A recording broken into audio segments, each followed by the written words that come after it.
안녕하십니까. 8월 7일 OBS 뉴스 오늘 출발합니다. 오늘 함께할 두 분 소개합니다. 김철현 경일대 특임교수, 최진봉 성공회대 교수 자리했습니다. 어서 오십시오. 안녕하십니까.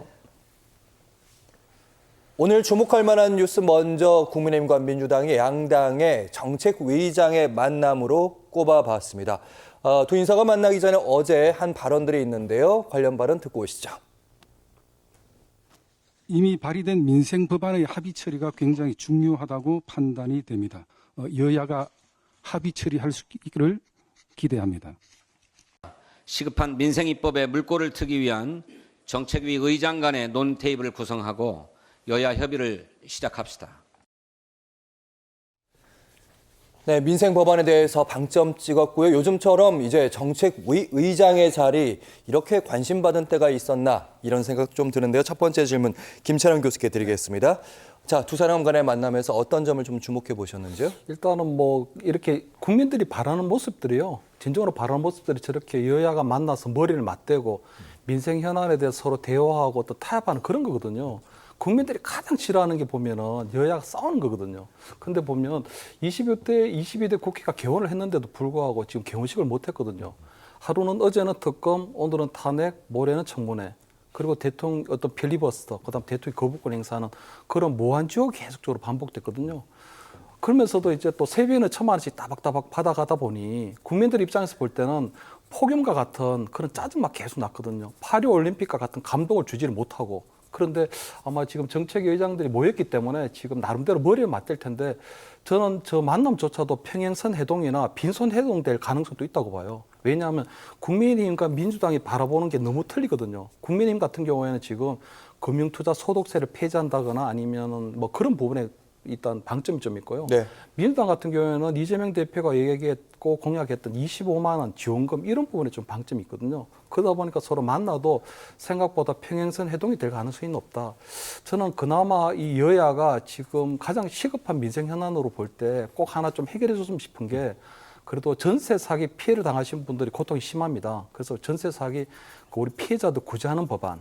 둘째는 최근에 서울시청에서 정말 어마어마한 사고가 있었잖아요. 근데 보면 차도하고 인도로 가르러지는데 보면 저도 몰랐는데 볼라드라는 게 있더라고요. 예. 그러니까 인도에 이렇게 조그마한 기둥 같은 거 그걸 보고 볼라드라고 하는데 그 볼라드에 대한 강도 기준이 없어서 그동안 그냥 불법 주차를 가로막는 그런 역할밖에 못하고 왔는데 그런 어떤 보행자의 안전을 취하는 법 그리고 얼마 전에 보면 지하 주차장에서 전기 자동차가 이유 없이 불이 나서 어마어마한 사고가 있었잖아요.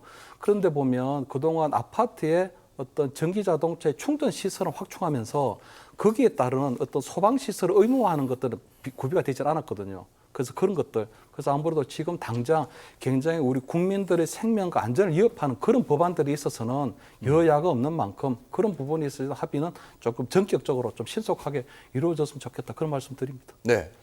지금 만남은 지금 이제 훈훈한 만남인데 앞으로는 좀 글쎄라는 얘기도 하시면서 이런 법안들 그러니까 정치적 이념 안 타는 법안들은 빨리 처리했으면 좋겠다 이런 말씀하셨는데 어쨌든 그 관련 발언 중에 오늘 만남 중에서 주목했던 부분이 김상훈 국민의힘 정책위 의장 민주당 법안 중에 수용할 만한 법안이 있다.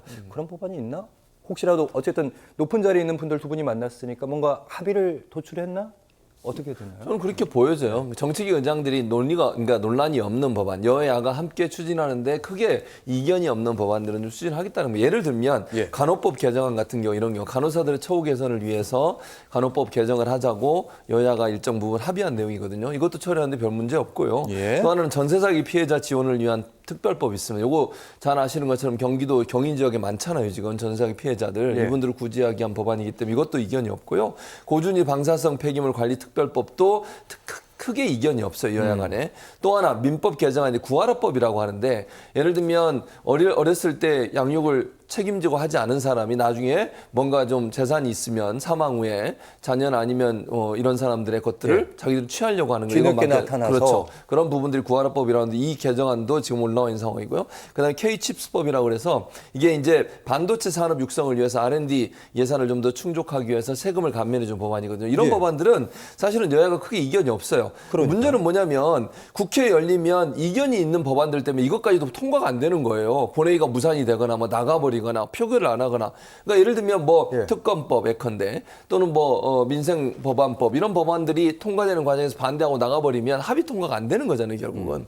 그렇기 때문에 이런 법안들은 제가 볼 때는 큰 무리 없이 통과가 될 것 같아요. 그래서 이런 그 논쟁적인 법안들은 뒤로 미루고 이런 민생 법안들 반드시 저는 통과돼야 한다고 생각해요. 예.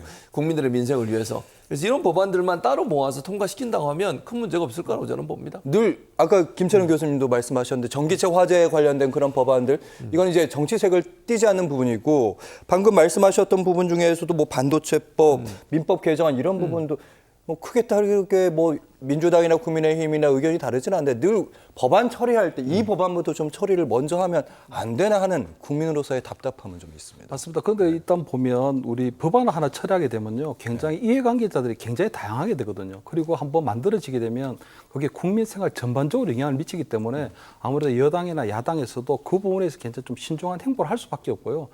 또 아까 말씀드린 것처럼 지난 21대 국회 때도 지하 우리 아파트 지하에 예. 어떤 전기차 충전 시설을 만들 때 그때 전기차에 대한 어떤 소방 시설도 의무화하는 법안들이 발의가 됐는데 결국은 폐기가 됐거든요. 왜냐하면 그런 것들은 또 대기업이 엄청난 또 어떤 재정적인 부담을 안기는 거잖아요. 왜냐하면 소방 시설도 의무화하는 법안이 되면 아파트를 건설할 때 그때부터 아니면 또 아파트 그때 주민들 충전 시설 만들게 되면 예. 소방 시설 의무화하게 되면 또 엄청난 또 비용 부담이 들게 되니 예. 그래서 아무래도 법안이라고 하는 게 하나 통과될 때 보면 굉장히 국민들 이해관계자들이 다양하기 때문에 그런 이해관계를 녹여내는 게 바로 여야가 해야 될 일이거든요. 그렇다면 지금 뭐 특검이니 탄핵이니 이런 어떤 정치적인 이슈에 매몰될 때가 아니고 민생 이슈에 지금 더욱더 매몰되고 대화해야 될 때거든요. 예. 그렇기 때문에 그런 아마 의미가 오늘 정책위 의장의 이 만남에 세동해서 의미가 있지 않나 이렇게 보입니다. 네. 무엇이 민생 법안인지 여야의 좀 셈법이 좀 다릅니다. 원내대표 얘기를 먼저 듣고 오시죠. 추경호 박찬대 원내대표의 발언 듣고 오겠습니다. 연금 개혁에 대한 논의를 하루빨리 시작해야 합니다. 8월 말까지는 국회 연금개혁 특위를 구성해 여야정 협의를 시작합시다. 내수 진작 효과로 침체된 지역 경기에 숨통을 틔워주는 검증된 정책입니다. 그런데도 이를 반대하는 것은 민생을 살릴 의지가 전혀 없다는 뜻입니다.